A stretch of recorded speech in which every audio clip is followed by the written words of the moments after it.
So hi everyone, and welcome back to the channel. Today I've got another one of my interview series, and today is very special. I'm here with Renee James, CEO of Ampere Computing. She has an illustrious career, 28 years at Intel, Chief of Staff to Andy Grove, which I want to get into in a little bit. Okay. And currently sits as the CEO of the most prominent ARM merchant silicon provider in the ecosystem. Or at least that's my opinion. I like that opinion. I kind of think we're the only, but that's all right. It's actually we'll get to there. So first thing I'd love to ask you is, in your own words, can you describe what or who Ampere is? And should I be calling it Ampere or Ampere Computing? Well, first of all, you can call it either. The reason the company's name is Ampere Computing is because when we wanted to get all of the trademarks and brands and websites and everything, you can imagine Ampere being an actual person's name in technology, in physics, and in France is difficult to trademark. So we got Ampere, the trademark, for the category that we own. And even though there are others who've called their products Ampere, we've had it's fun having good those conversations. Yeah, we're friends. But Ampere Computing is the name of the company. We always expected people to just call it Ampere. And we also knew, because as you pointed out, I had a lengthy career in semiconductors, that in fact, that is not all going to fit on a chip. God help us if you're building something that big. And you wanted to have something iconic, like our A, because in the end, that's really how people identify, is with an iconic looking, It's, when I saw the A, I was then working for an Antec, and the A is fairly similar. This A is very specific. It is specific in color and in style. You may not know this, but whenever you did something wonderful, my late great mentor would send you a little handwritten note signed with a single A in red felt tip pen. Okay. When you did something great and amazing, like starting the next semiconductor company in Silicon Valley. Oh, he sent you a message, did he? And it had an A? I had many. He was a big fan of me doing this. More of a fan of me doing this than I was a fan of doing it. I kept saying, Andy, I mean, it's a lot of money, all of those things. Being a founder was not the hardest thing. If you're going to build high-performance silicon, there's so many other things that are, I had a lot of experience in management. I had managed, hundreds of thousands of people. Running a company was not going to be the big challenge, which a lot of founders actually have issue with, right? My big thing was okay, it's going to take a lot of money to do this right, and dealing with talent. The investor side and yes. So what does for those of the audience who are unaware of what Ampere do? We build high performance CPUs, but one of the challenges that we had been unable prior to the starting of Ampere to really tackle was the power wall. And so what we build are high performance microprocessors for cloud servers that are environmentally friendly. And that is to say, we, depending on the core count or what the objective of the product is, it is in a very tight power envelope, knowing that the greatest limiter in our ability to continue to do what we're trying to do with cloud computing and where everyone wants to go, including with AI. I worked it in. I get a 1. That's my first one. Is power, right? And in certain jurisdictions, the power is already restricted on the grid. In our own here in Silicon Valley and Santa Clara County, you can't build a data center anymore. It's not a thing because there's no more power. So what we said, we've known this for a long time. We have known this for a while. So we said, you know what? If you're going to go and do something new in an area that I had clearly spent a lot of time in, and many of the others that immediately joined the company had been doing, super high performance, leading edge, we said, let's go after where we think the world needs to go, which is deal with what most normal humans would call the environmental issue, the eco issue, but it's really a power challenge, So when the company was formed, you were quoted as saying that one of the goals of Ampere was to tackle part of the market that Intel wasn't focusing on. And given what you've just said about energy and power, and given how the competition has changed since then. Is that still true? I think it is interesting. It is somewhat true, and here's what I mean. One of the great parts of technology is you have a thesis. If you're an inventing company, we're inventors, right? And you think, you lean into the unknown, and you think it could be different than it is today. We build 450, 500 watt processors. What if we only had 200 or 250 watts? What would we do differently? But knowing the workloads need more and more performance every year, okay? You're right when everyone copies you. That's fair. That's fair. So I think directionally we think this is the future for sure. I don't think there's any question. The only question is how fast will everything get there? And we've all taken a brief hiatus while we all talk about deploying 500 to a kilowatt graphics cards. Because that's super eco-friendly. There's a research paper from TSMC about 2.6 kilowatt chips, and you can tell that the industry is going that way, whether it's the right way. I think that in technology, you have to allow for the extremes, right? Because there are cases where that's going to be needed to get through certain, we don't build this stuff just for the hell of it. I mean, it is super fun. Who wouldn't want to do this for a living? But you do. Why do you get up in the morning after 28 years in Intel? Why did you do this? Why did you start a company and, take this on? Because of what you facilitate. Yeah. It's what what people can do with it. So do I think we need that super high end that's going to be liquid cooled or whatever? Yeah, we do. Why? Because there's things that we won't be able to know, problems we won't be able to solve unless we have that. Is that going to be mainstream? I don't think so.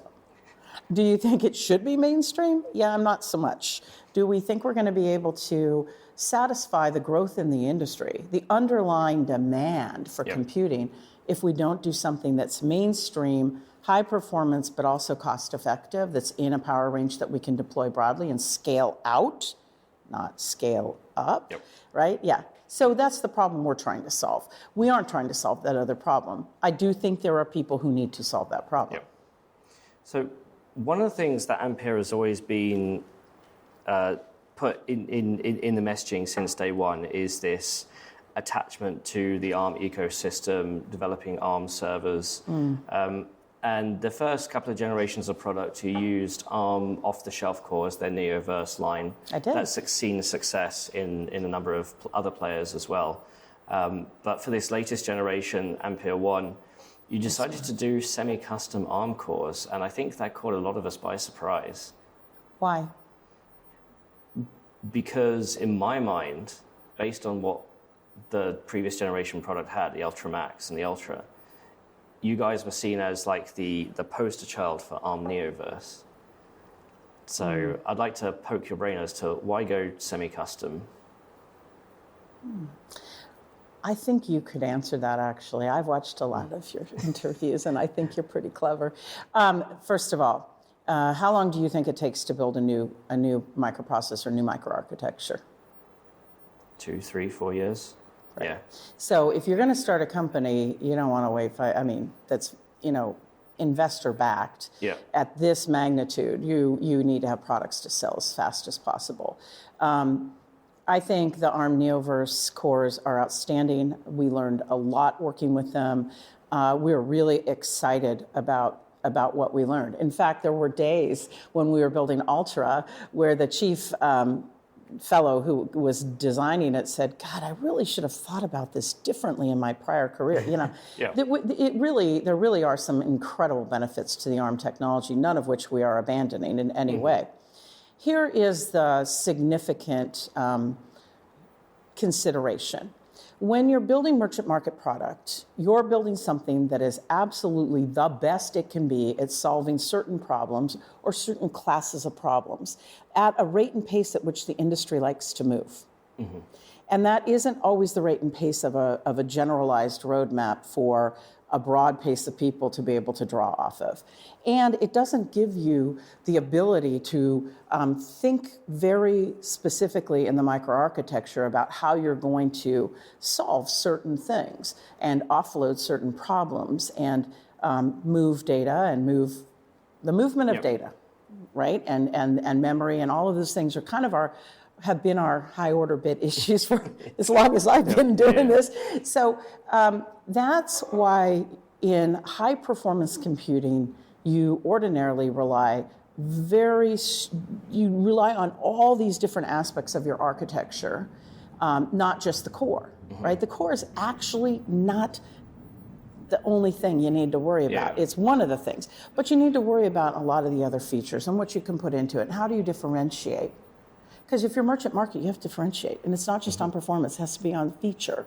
And where do those features come from? That unique design. And IPs, the IPs that go around servers are not well developed in the industry because the server companies that have existed, let's just say since the predominance of x86, I did work on that when it wasn't x86 in servers. The off-the-shelf IPs just don't exist because the two purveyors of x86 do all their own. Right? So if you want to build something that is higher performance than the legacy environment and does unique things that customers will want to pay you for, you can't take an off-the-shelf thing that everybody else can use and be like, oh, this is great. At whatever rate and pace, which may be fantastic. I'm not being in any way derogatory against it. I think it's fine. But it might not be at the rate and pace that you need for your customers. So that had always been our strategy from day one. We just didn't tell anyone. We're good at keeping secrets, right? For sure. When ARM wanted to breach into server, there was this big announcement, 25% ARM silicon in servers. Speaking with them, they were envisioning a market with a dozen merchant silicon providers all doing their own thing. And to your point, we've had a dozen come and go. And you guys are the only ones left. Is it because of that end-to-end difficulty? I often answer this question, if it were just about building silicon, it'd be super easy, right? It's a three-legged stool in servers, and servers are more complicated than client by orders of magnitude. They cost more money, they're harder to do, they give you a big, challenge every day because nothing works exactly the way it should. But it's a three-legged stool, and this is quite important. And I think it's something that the industry hasn't really grokked because there haven't been a lot of server suppliers, which is the CPU, which has gotten complex in a way that we can talk about, but I think most of your listeners and viewers know. I mean, the level of complexity is almost prohibitive at this point. If you don't have prior CPU, experience. Like maybe you've built 80 high-performance CPUs in a prior life. So maybe you actually might have an idea about how hard this could be. Okay. Second, you have to build the whole platform. Okay. And the platform part is the part that, like, in abstract, having a core, just licensing and doing that sounds so great. That's easy, right? Yeah, okay, but there's this other thing, it's called the platform. The packaging, the I/O, the power, like everything about that platform in a server is like a thing. You know this, right? So we build our full platform. We have packaging people, we have motherboard people, we have, substrate. You have to have a specialized substrate. I mean, turns out this thing's just specialized substrate, right? And then the final frontier of happiness and joy, software. The software in the server is not off the shelf. And you can get the base infrastructure, operating system, KVM, whatever the base infrastructure you're using. But then one day you get to this thing that just doesn't do what it's supposed to do, and then you have to work on it. And I think software optimization, library enhancement, operating system kernel work, that is a level of challenge that people who may have wanted to do this, who moved from, like, say, cell phones, and they're like, we should do servers. Oh, yeah, no, that's a good idea. You should really. I invite everybody to do this. I think everyone should be in this business because it is so fun. And so, we'll run into something where, I'll give you an example.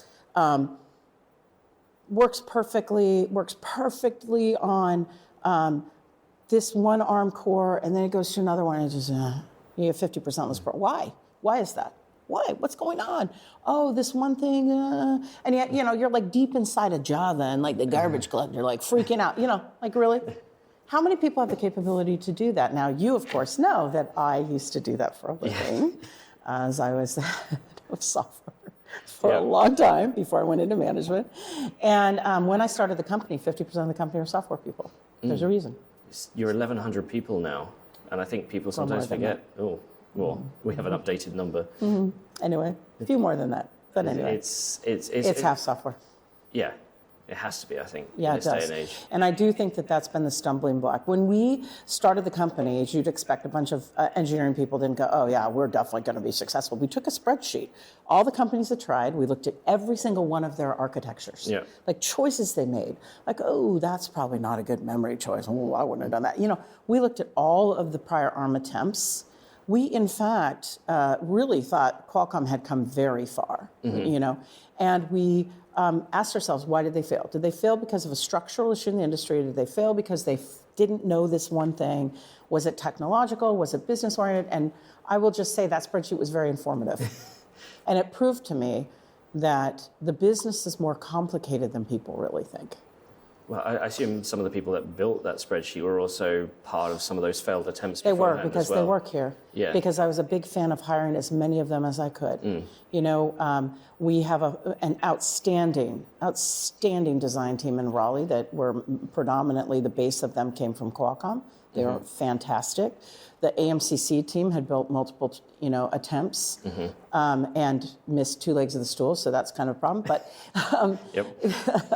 but they're outstanding. In fact, several of our leaders are ex-AMCC. So we tried to gather up as much of the community from Marvell, from everywhere, because I say we, the head of engineering and our CTO, we are not ARM people per se. We are now. And we actually have a philosophical point of view that the ISA doesn't matter because the software doesn't care. Right, actually.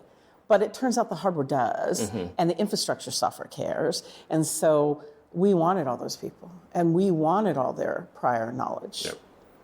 Yeah. So from a customer base, as a cloud-native processor, obviously the focus is on the cloud service providers. You've got lots of agreements out there. It's I've got a list. You have a list. Yeah. So Microsoft. I hope it matches my list. You've got Azure. You've got Tencent. You've got Oracle. You've got Google. How's the journey been to build those partnerships? The journey has been hard and challenging, and the journey is hard and challenging no matter where you work. It's not unique to Ampere. It's unique to the demands of that caliber of a customer. And I think from my own perspective, I knew what their expectations were. And we endeavored, as small as we were, and we are still very small, right? Relatively, not like in startup land, but in we endeavored to set the company up to provide the level of support that expectation could be met from a quality, delivery, like software people support. It's been hard. I'm not going to lie. I mean, this is not for the faint of heart. This is rough goings. And when I started the company, I said, all right, I believe this is the future of computing. I know we've been thinking and talking about it for a decade that we have to deal with this issue. And by the way, we know everything's going to the cloud. I mean, this is not, we don't need to, we could debate this, but even on-prem, proprietary, old data centers are turning into cloud-based technology, right? So we knew this is going to happen. So this is going to be viable for what we now call the enterprise over time, right? So I think, that people think you just wake up one day and win these customers. That's never going to happen, and I knew that. But the most important lesson in building technology, especially when you're inventing something, is you better have a customer target workload. Because if you don't have a target workload, you're just building in abstract. So I know you people always ask me about Oracle. When I was in my prior career, every time I had a new microprocessor, we had to go and sell somebody on how great it was. Guess who the hardest people in the world to sell were? The biggest customers? No. The smallest customers? No. Oracle. Oracle, just in general. Oracle. Because they're so technical, because they have their own OS, they have built chips, the database is so demanding, it's so specific. They now have Java, So I knew, I had learned over the years, if you can make this new feature function work at scale, you know, there it works, like it's kind of a thing. Yeah. And so I wanted a first customer. And that was one of Andy's things. Andy would always say, don't build things in your mind. Build something for someone to use, have a target, and then expand from there. So does it matter that some of these clients that you already have on board, or maybe potentially in the future, are building their own ARM silicon? I think they were all building their own before I even started the company. You think? Well, they all used to tell me in my old job they were building their own, so I've got to assume that is like, it's a thing. It's one thing to say, it's another thing to actually build a team to do it. But they've had teams, haven't they? And they all have been producing silicon for a long time. They seem to be doing it more today than they ever were. But there's a reason. The workload change. No. Customers leave you, or you leave your customers. Right. Maybe because some people might have left their customers. Okay. You know? You have to decide which one really happened. And so when you see a weakness and you built this massive business, and you're thinking, how can this one thing, which is this, CPUs are this thing where people are like, they're like, it's like air. Oh yeah, we're always going to have them. No, it turns out they're super hard and you might not. And then all of a sudden you think, oh my God, what is going on in the world? You start to think maybe you better take your own fate. And I do think there's been some of that in the last several years. So the question is there a role for merchant market silicon long term? The answer is yes, for sure, right? The 100% of the market is not CSPs. There is a lot of business that's merchant market. I think that we need diversity in supplier. We need diversity in solutions. We need to continue to pioneer and move forward. I don't think we're going to be doing less than data processing, despite our love of GPUs. We should not probably do all of inference on GPUs. That's probably not the distributed way of doing it, right? It's not the most cost effective. So the question is, will our customers do their own? Yeah, they will. Will they use both of us? Probably. There's probably things that they'll want to put in their silicon. Do they want to be on a merchant market timeline? No. Are they going to invent some of the stuff we've already invented and taped out that they don't even know about? No, they're not going to because we patented it. And, but also time, right? So one of the most important things in being successful in semiconductors, not just CPUs, is time. It's your enemy. Be on time. Be on time. Be on time. Yeah. And if you're on time, right? That's why when I set it up, I'm like, we're going to pioneer a new development model, and we're going to have a new product, and we're going to be on time, time. And it's not perfect. No one is. But then you have a little bit of gap, right? If you're not perfectly on time. You just got to keep the pressure on for that. So that rate and pace of innovation in a BYO is hard to keep up. But there's, these companies are massive. There's room for lots of things. So my view is the best product always wins. That's just life. Build the best product. Stop whining. So with the last few years, the pivot to everybody talking about machine learning. Now, I'm going to bring it up. No. Okay, record. He's bringing it up. I'm bringing it up. I have to. How has this shift in the dynamic of the marketplace changed how you're approaching? That's an awesome question, actually. So one of the things that we did like 3+ years ago is we acquired, I know, right? I started a startup, I'm investor funded, and I'm like, hey, I want to acquire a team. And they're like, have you lost your mind? No, they do AI acceleration libraries. Right. Oh, that's a good idea. Turns out, in retrospect, it's really a good idea because it's already in all our products. So we acquired that team in AmpereOne. Now we're back to why do you have your own core and why do you have your own microarchitecture? We do things, because we have a point of view based on a lot of experience that many things that are on accelerators should be done more efficiently on a CPU. Not everything, not training. But there's a lot of things, right? And a lot of as your guests on the AI episode, so if you haven't seen it, you should watch it, it's very good. There are a lot of other language models. No, really, that was a really, really informative session. A lot of other language models that actually run faster on the CPU if they're accelerated. Okay, so we have base level acceleration. Obviously, I'm not going to pre-announce any additional kinds of things like that, but you can imagine that that's the roadmap. because I have a view, I love accelerators. Accelerators give you a vision for what people care about. But accelerators don't exist forever unless they're very specific to a very specific workload. Okay. So, or they do something that just can't be done for good reason. So we actually built it into our roadmap before anyone, and just so we're clear, we didn't talk about it. Yeah. No, it's. I'm looking over at Jeff in the corner there because we're still waiting for the architecture deep dive to see what you guys have put in it. You're hyping it up to me now. I'm going to bother him more. His email, his inbox is. We are relatively secretive, and I'm not going to lie. I mean, it's not because we're looking at Jeff. Jeff's off camera. Yeah. Jeff is the head of products at Ampere. It's not because we don't love you guys and we don't want everyone to know. We're very proud of what we've done. But I've learned my lesson, and so I'm kind of going in the Steve Jobs mode. Okay. We don't have to talk about it till it's ready. Or it's done, or it's deployed. Yeah. So you mentioned some of our customers who are AmpereOne that are deploying. So the moment is upon us. I think you'll hear us talking a lot more. It's not super cool to talk about stuff before the customers have actually got their services up. So. Fair enough. So one of the things I did want to touch on, given everything we've said, and you've kind of laid out a really good proposition for Ampere in the market space. There was talk a couple of years about what the future looks like for Ampere, and IPO was mentioned. Is there anything you can say? Yeah, I mean, we went on file. We're still on file.